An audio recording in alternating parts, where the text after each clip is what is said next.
Hello, and welcome to the Movie Universe. I'm your host, Movie Fan. Today, I will be talking about Pinky and the Brain. Now, I think we're all familiar with this show because it is a true blue classic of the late 90s. For those of you who aren't, it's quite simple. Pinky and the Brain is actually a spin-off show of Animaniacs. In fact, Pinky and the Brain were originally part of the Animaniacs.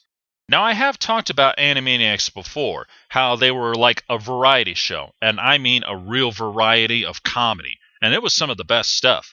Pinky and the Brain was always one of the best parts of the show because how it goes is you got a little big-headed mouse named Brain and a tall stupid mouse named Pinky. So what is it they do? In the words of the Brain, the same thing we do every night, Pinky. Try to take over the world. That's what they do. They try to take over the world. Well, Brain does. Pinky just kind of helps. When they were on Animaniacs, they were really just short little skits of them trying to do things to take over the world. They never really amounted to much. Just some good filler time. And boy, it was some real good filler time. We had a blast. But Pinky and the Brain's little skits became so popular that Spielberg decided to give them their own show. And it was some great stuff, too. Every episode, Brain would come up with some crazy scheme to try to take over the world. And most of the time, you were always asking yourself, how is this supposed to make him take over the world, you know? But there were some ones that were pretty obvious, like mind control. He's done that a few times. There was one where Pinky ran for president. And one of my favorites was one where they were in Japan and they had to face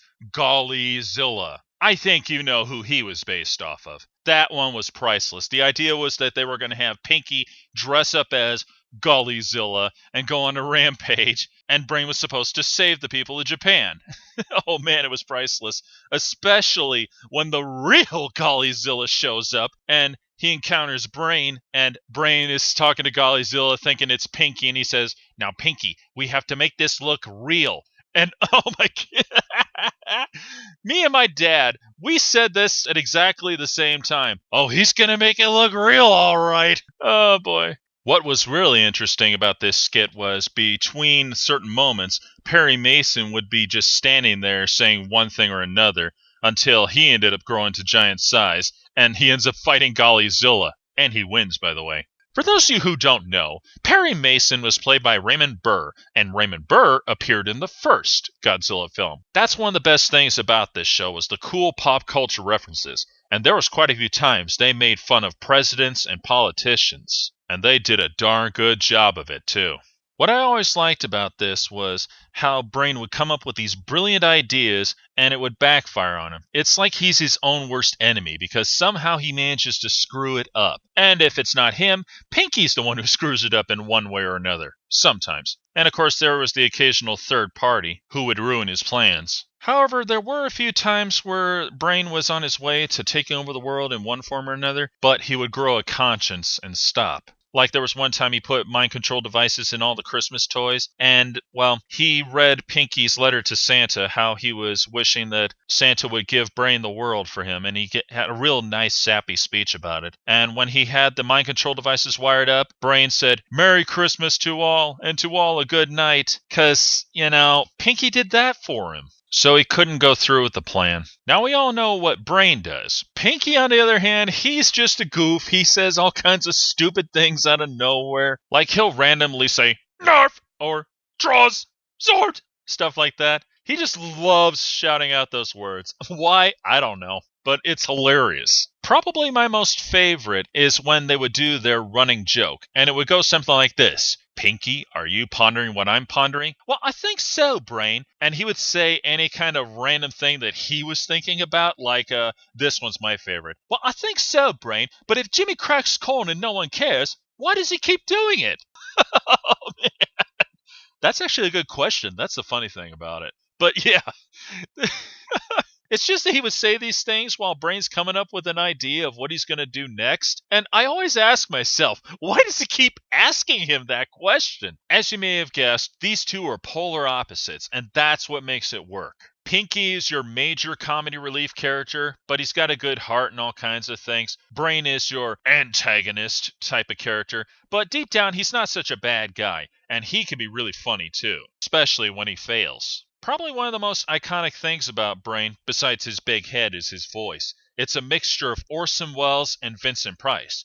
And interesting fact, Brain was actually based off of legendary actor Orson Welles. Great comedy, great scenarios, great animation even, because the animation is nice and smooth, it works perfectly. And of course, they had one of the most awesome theme songs of that time. Gee, Brain, what do you want to do tonight? The same thing we do every night, Pinky. Try to take over the world. The Pinky and the Brain. Yes, Pinky and the Brain. One is a genius, the other's insane. They're laboratory mice. Their genes have been spiced. They're Pinky and the Brain. Brain, brain, brain, brain, brain, brain, brain, brain. Before each night is done, their plan will be unfurled by the dawning of the sun. They'll take over the world. They're Pinky and the Brain. Yes, Pinky and the Brain. Their twilight campaign is easy to explain. To prove their mousy worth, they'll overthrow the earth. They're Pinky and the Brain. Brain, brain, brain, brain, brain, brain, brain. Now, wasn't that awesome or what? On Animaniacs, it was more toned down by having Yakko, Wakko, and Dot sing it. But when they got their own show, it was epic. It was booming. It was absolutely amazing. The show went on for 4 years, from 1995 all the way to 1998. Because by that time, Spielberg decided to make an even bigger change to Pinky and the Brain. For some unknown reason, he decided to add in a third character, Elmyra from Tiny Toons. So now it is Pinky, Elmyra, and the Brain. The scenario they had set up for that was Acme Labs, where they lived, was being shut down, and Elmyra adopted them as pets. And as you may have guessed, Brain's trying to take over the world, Pinky's helping him, and Elmyra ends up getting involved in it. Most of the time, she ends up ruining it because she's Elmyra. If you've seen Tiny Toons, you know what I'm talking about.